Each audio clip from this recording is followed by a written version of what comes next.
नमस्कार, स्वागत है आप सभी का जी न्यूज पर। आपके साथ मैं हूं पूर्णिमा मिश्रा। सुबह के 9:30 बजने वाले हैं। कल सुकमा में सीआरपीएफ जवानों पर हमला हुआ, 25 जवान शहीद हुए, जिसके बाद अभी की अपडेट यह है कि केंद्रीय गृह मंत्री राजनाथ सिंह छत्तीसगढ़ के सुकमा में हुए नक्सली हमले का जायजा लेने के लिए रायपुर जाएंगे। अब से कुछ ही देर में 10 बजे का वक्त तय है उनका। सीआरपीएफ के 25 जाबाज शहीद हुए, उनके पार्थिव शरीर को उनके पैतृक गांव, उनके घर भेजा जाएगा।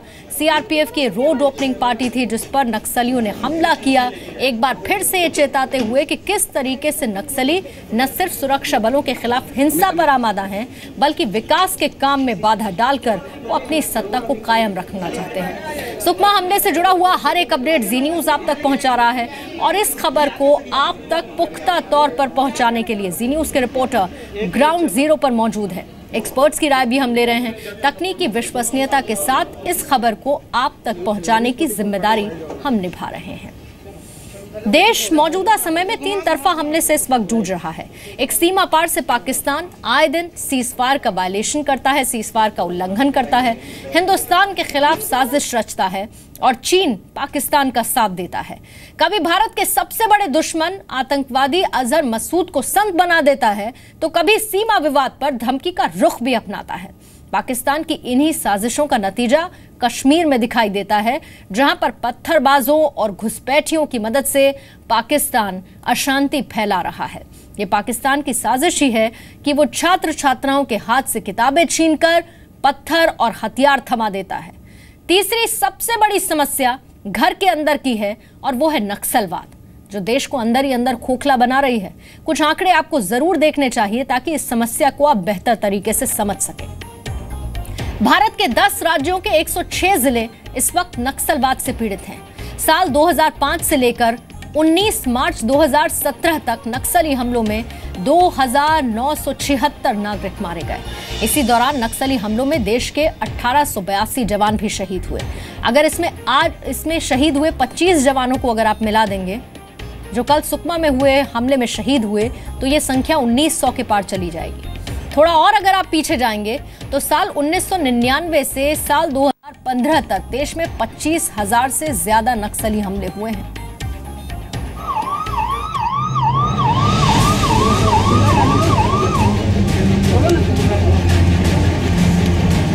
हम लोग पोजीशन लेके बैठे थे, उसके बाद अचानक फायर आया, तो फायर करने के बाद हम लोग भी खुद फायर करने लगे। बहुत जबरदस्त हुआ है। मैंने खुद 2-3 नक्सलियों को गोली मारा चेस्ट में। बाकी मैं जो हमारे जवान घायल हुआ उनको उठा के मैं अपने कंधे पे मोबाइल बंकर में डाल के सीधा बेस कैंप में लेके सीधा हेलीकॉप्टर में उठा के लेके आए इधर।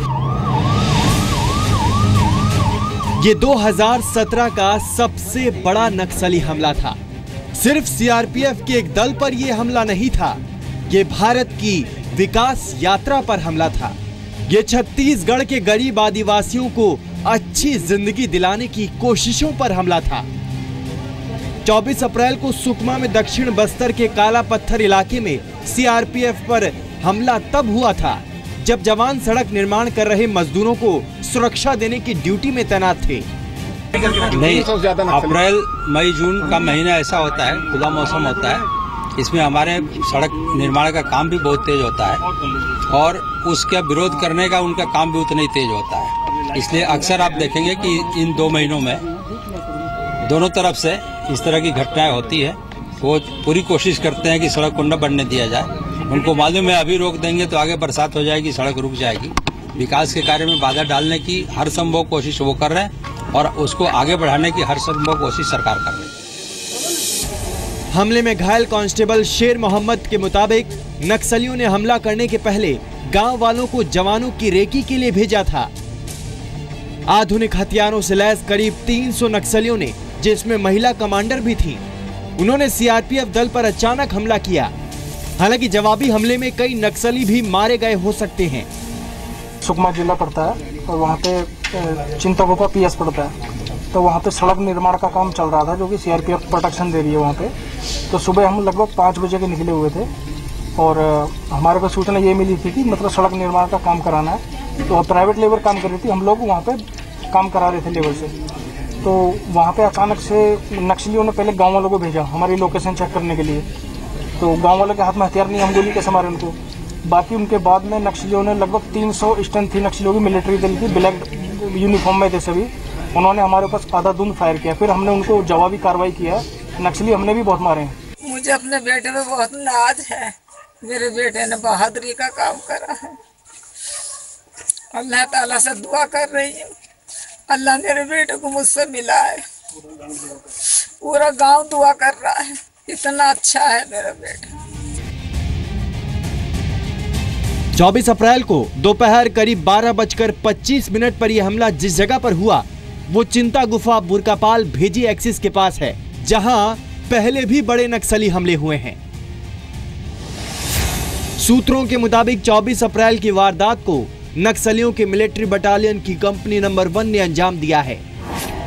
इस हमले का नेतृत्व नक्सली नेता सीटू उर्फ सोनू ने किया है। जहां हमला हुआ वहां हिडमा और अर्जुन नाम के नक्सली भी काफी सक्रिय हैं।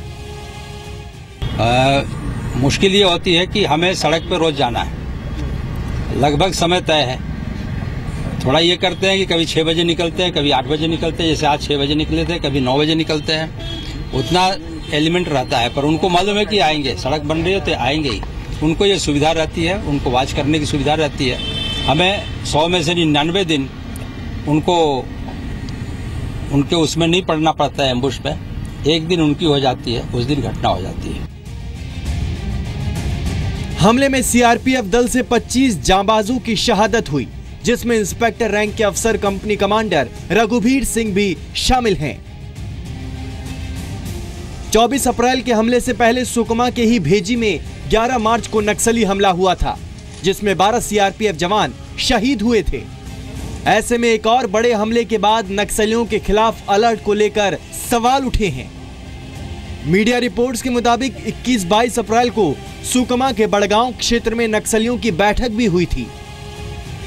इस इलाके में लगातार जो उनका मिलिट्री बटालियन का कहीं ना कहीं इन्फॉर्मेशन आता रहता है, उस हिसाब से सिक्योरिटी फोर्सेस भी मतलब अपना प्लान बनाकर ऑपरेशन करते हैं।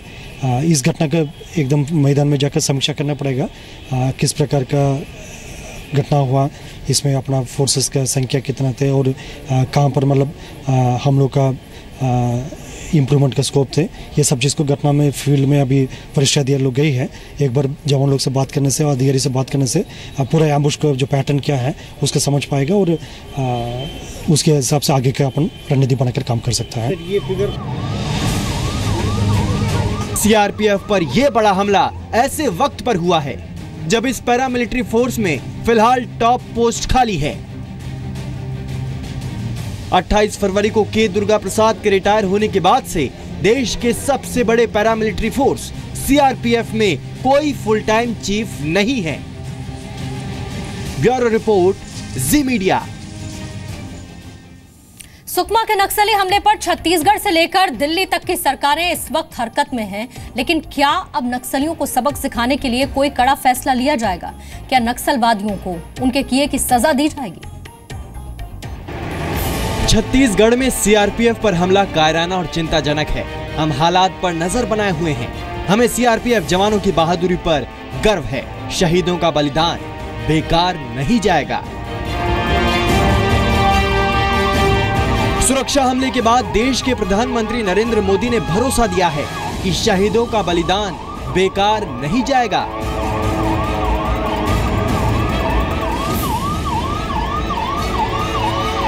तो क्या अब नक्सलियों पर सर्जिकल स्ट्राइक होगी? सब जानकारी सब प्राप्त हुई है, जानकारी जो बहुत ही दुखद है, लेकिन मैं समझता हूँ इसे हम लोगों ने चुनौती के रूप में स्वीकार किया। सुकमा हमले से बने हालात का जायजा लेने केंद्रीय गृह मंत्री राजनाथ सिंह आज छत्तीसगढ़ पहुंच रहे हैं, तो उनके डिप्टी गृह राज्य मंत्री हंसराज अहीर पहले ही वहां पहुंच चुके हैं। इससे पहले हमले के बाद एक ओर जहां छत्तीसगढ़ की रमन सरकार ने आपात बैठक की, तो दूसरी ओर केंद्रीय गृह सचिव राजीव महर्षि ने भी मंत्रालय के अधिकारियों के साथ हालात की समीक्षा की है। सवाल उठ रहा है कि कैसे 1.5 महीने के भीतर सुकमा में ही 2 बड़ी वारदातों को अंजाम देने में नक्सली कामयाब हुए।